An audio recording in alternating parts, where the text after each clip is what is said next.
The Second World War has been seen as a black and white war. Until now. Now, for the first time, you will see the Second World War in color.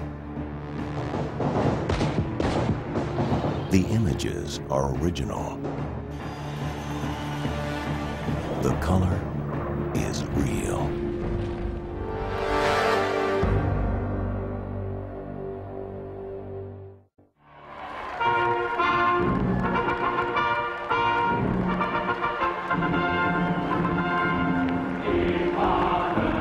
A Nazi rally in the heartland of Germany. Color film reveals the theater of fascism.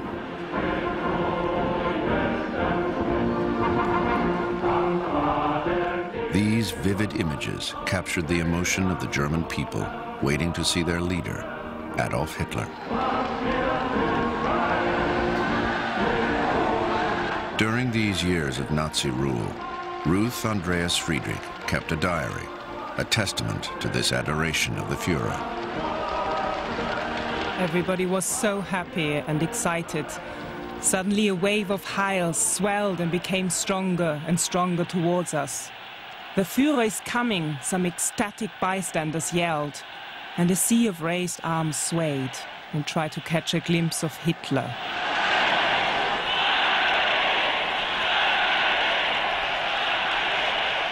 Hitler had been in power for 4 years. His troops were already waging war in Europe. The civil war in Spain was a dress rehearsal for the Second World War. It was a war that targeted civilians from the air. It was a war of technology and terror, mass atrocity, and indiscriminate death. German volunteer troops fought alongside Franco's fascist army to overthrow the elected Republican government.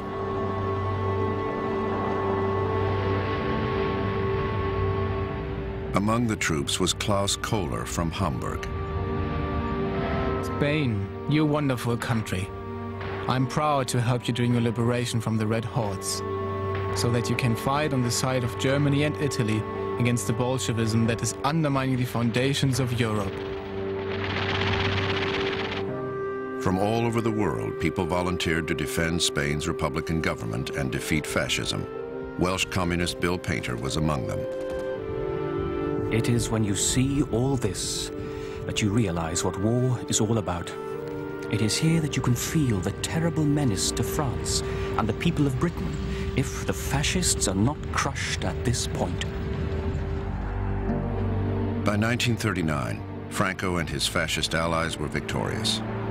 The democracies of the United States and Britain had failed to intervene. An opportunity to challenge fascism had been lost. A new world order began to take shape.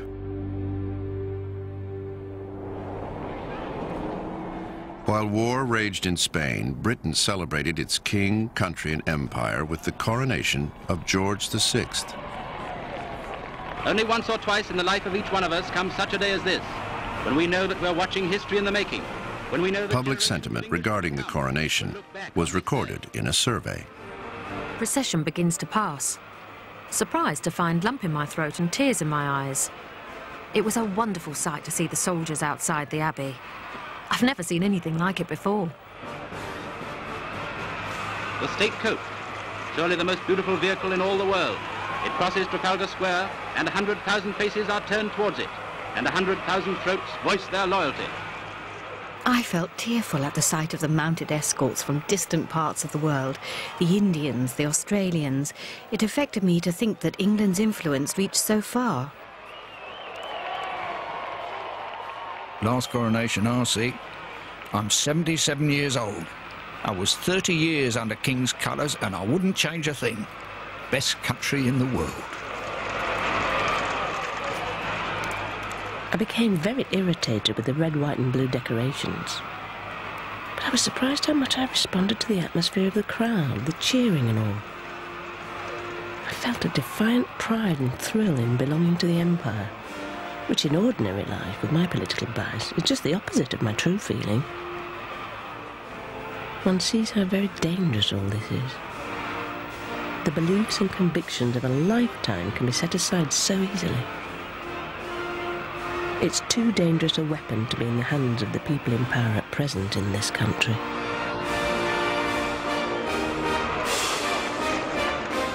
Shaken by the carnage of the First World War, British politicians wanted to avoid future wars.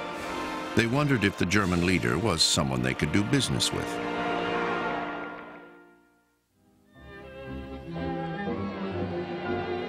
A year before the coronation, David Lloyd George, Britain's Prime Minister during the First World War, was invited to meet Adolf Hitler.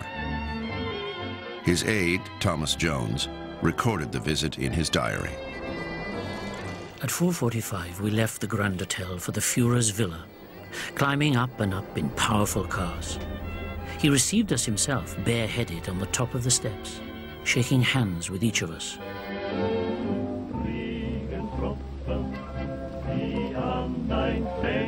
The meeting took place at Hitler's mountaintop retreat, the Berghof.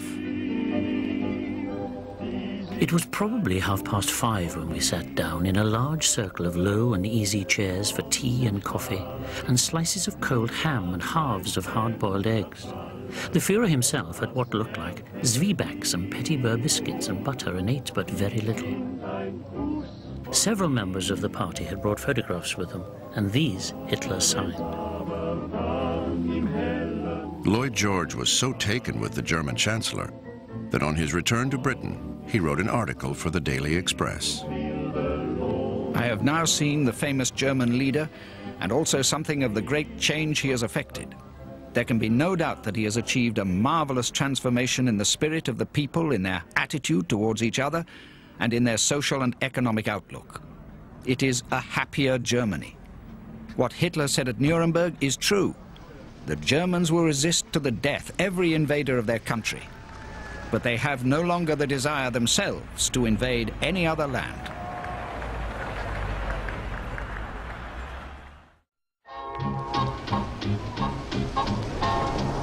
On the eve of the war in Europe, the United States was emerging from a decade of depression. It was reluctant to get involved in European problems.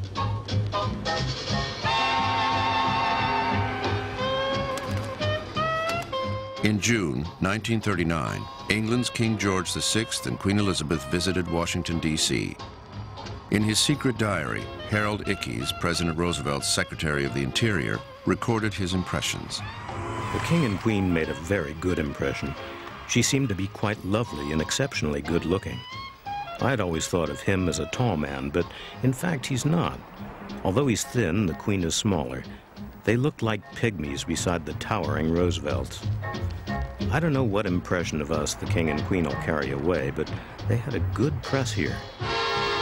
From their own point of view, they accomplished some good. Although I doubt whether there'll be any relaxation of our wariness with respect to possible entanglements in foreign affairs.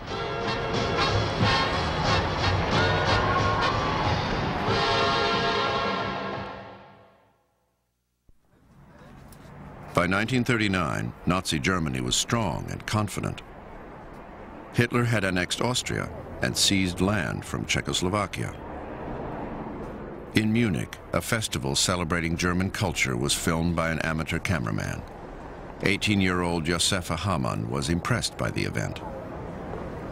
It is always a clear, beautiful day on these festive occasions. People call it Hitler weather. It's unbelievable how the city glittered. The whole city was shown off at great expense.